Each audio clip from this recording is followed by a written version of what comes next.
बीच Taiwan के विदेश मंत्रालय ने यूक्रेन को 1000 ड्रोन भेजने की बात से साफ इनकार कर दिया। 2 दिन पहले सोशल मीडिया पर यह दावा किया गया था कि क्राइमिया पर हमला करने के लिए ताइवान ने ज़ेलेंस्की को आत्मघाती ड्रोन का जखीरा भेजा है, ताकि यूक्रेन की सेना उस क्राइमिया पर हमला बोल सके जिसे पुतिन अपनी शान समझते हैं। काला सागर के किनारे बसे यूक्रेन के इस हिस्से पर 2014 में पुतिन ने कब्जा कर लिया था और तभी से वो इसका इस्तेमाल हथियार डिपो की तरह कर रहे हैं। पश्चिमी मीडिया के मुताबिक क्राइमिया को रूस से छीनने के लिए ज़ेलेंस्की ने अपनी पूरी ताकत झोंक दी है और नेटो से मिले खतरनाक हथियारों से यूक्रेन की सेना लगातार क्राइमिया पर हमले बोल रही है। कुछ रोज पहले भी यूक्रेन ने उत्तरी क्राइमिया के शहर ज़ंकोई को निशाना बनाया था। ज़ेलेंस्की की फौज ने वहां के रेलवे स्टेशन पर खड़ी एक ट्रेन को ड्रोन से मिसाइल दागकर उड़ा दिया था और हमले के बाद यूक्रेन की तरफ से यह दावा किया गया था कि उस ट्रेन में बड़ी संख्या में रूस की घातक मिसाइलें कलिब्र थी जो ड्रोन हमले में तबाह हो गई। मतलब यूक्रेन की सेना क्राइमिया को हासिल करने के लिए वहां लगातार अटैक कर रही है और उन हमलों के जरिए ज़ेलेंस्की पुतिन को ये चेतावनी दे रहे हैं कि क्राइमिया अब उनके पास ज्यादा दिनों तक नहीं रहने वाला। पिछले महीने ही ये खबर आई थी कि क्राइमिया को फिर से हासिल करने के लिए ज़ेलेंस्की अमेरिका के साथ मिलकर एक नई रणनीति पर काम कर रहे हैं। यही नहीं, पश्चिमी मीडिया ने यह भी दावा किया था कि बाइडेन क्राइमिया पर हमला करने के लिए यूक्रेन को खतरनाक हथियार देंगे।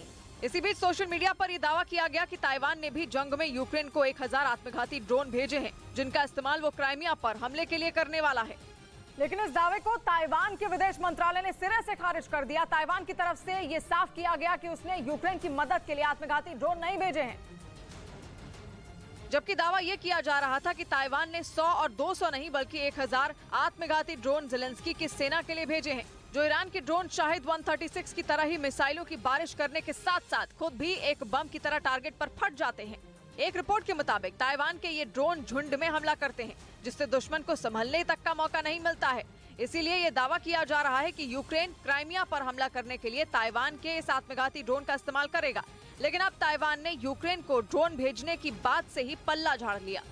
इधर केंद्र सरकार पर भेदभाव का आरोप लगाकर कोलकाता में 2 दिन से धरने पर बैठी पश्चिम बंगाल की मुख्यमंत्री ममता बनर्जी पर बीजेपी ने निशाना साधा। बीजेपी का आरोप है कि ममता बनर्जी केंद्र से मिलने वाले फंड पर राज्य के लोगों को गुमराह कर रही हैं, जबकि हकीकत यह है कि केंद्र पश्चिम बंगाल की मदद करने में कोई फर्क नहीं करता। बीजेपी नेता अमित मालवीय ने अपने ट्वीट में रामनवमी के दिन ममता के धरना देने पर भी सवाल उठाए।